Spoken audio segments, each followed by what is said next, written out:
ایک بدو عورت ہے، اللہ نے میرے نبی کو کیسا بنایا؟ ایک بدو عورت ہے، ان پڑھ عورت ہے، ام معبد الخزاعیہ، وہ میرے نبی کا حلیہ بتاتی ہے۔ آپ کو ترجمہ کر کے سناؤں گا، لیکن آپ الفاظ کا ردم اور الفاظ میں میوزک وہ آپ سب محسوس کریں گے۔ وہ بدو عورت کہتی ہے رأیت رجلا ظاہر الوضاء ابلج الوجه حاسن الخلق لم تعبه ثجلة ولم تزر به سعلة وصيم قصيم في عينيه دعج في أشفاره وطف في صوته سحل في لحيته كثافة في عنقه سطع وصيم قصيم أكحل أحور أزج أقرن إن تكلم علاه البهاء وإن سكت فعلاه الوقار وكأن منطقه خرزات نظم ينحدرن۔ اللہ، پتہ چلا کہ الفاظ کا ردم، وہ کوئی بولو تو صحیح، کیا ردم ہے۔ اب ترجمہ سنو۔ وہ کہتی ہے اپنے خامد کو کہ ابو معبد، ایک شخص آیا تھا، مجھے یوں لگا جیسے 14ویں کا چاند کپڑے پہن کے زمین پہ اتر آیا ہو۔ سبحان اللہ، کیا انتہائی خوبصورت، انتہائی حسین و جمیل، پیٹ نکلوا نہیں کہ بدصورت ہو جائے۔ کہا اتنا خوبصورت تھا کہ سر سے پاؤں تک حسن اس کا غلام تھا، خوبصورتی اس کی باندھی تھی، اور میں جدھر سے دیکھتی تھی مجھے حسن ہی حسن نظر آتا تھا، اور جب میں اس کے چہرے پر دیکھتی تو میری آنکھ نہیں بھرتی تھی، میرا جی چاہتا تھا میں دیکھتی جاؤں دیکھتی جاؤں دیکھتی جاؤں، میرا دل نہیں بھرتا تھا۔ کون؟ وسیم۔ وسیم اسے کہتے ہیں جس کو دیکھنے سے دل نہ بھرے۔ قسیم، جدھر سے دیکھو حسن ہو، اسے کہتے ہیں قسیم، کہ اس کی آنکھیں بڑی موٹی، احور، ادعج، اشکل، انجل، ابرج، اہدب، یہ سب میرے نبی کی آنکھوں کی تعریف ہے۔ ان 5-6 الفاظ کا ایک مطلب ہے کہ اللہ نے کائنات میں ایسی حسین آنکھ کسی کی بنائی نہیں تھی۔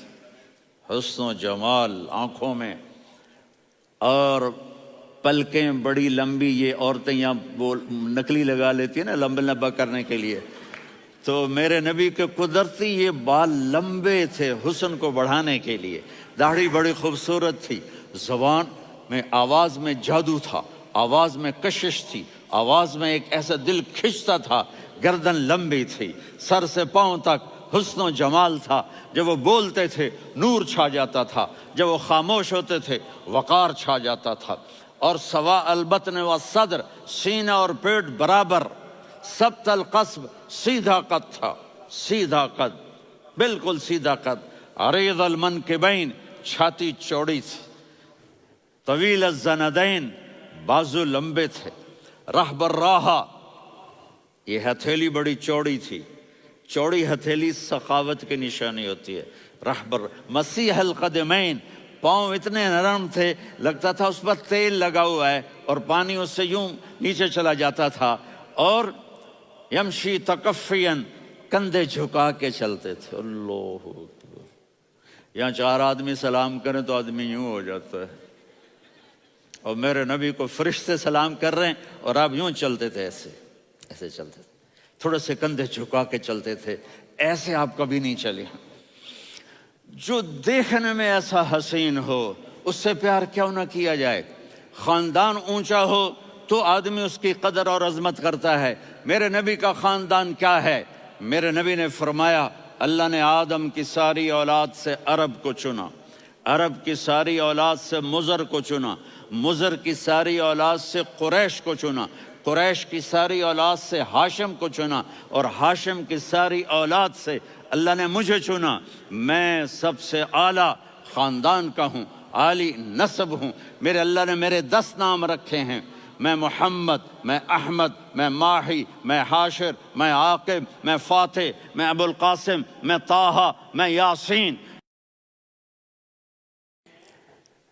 ان سے پوچھو، میں ایک مثال دیتا ہوں، محبت ہوتی ہے نا، چھوٹا بچہ گود کا، میرا چاند، میرا دلارا، یہ اس کا بچہ ہے بٹن جتنا، یہ نبیل کا اتنا سا ہے، تو تو اس کو کبھی یوں اٹھاتا ہے، کبھی یوں اٹھاتا ہے، کبھی یوں اٹھاتا ہے، کبھی یوں اس کو لوریاں دیتا ہے، میرا چاند، میرا کالا ٹٹ، میرا چاند، میرا چاند، میرا چاند۔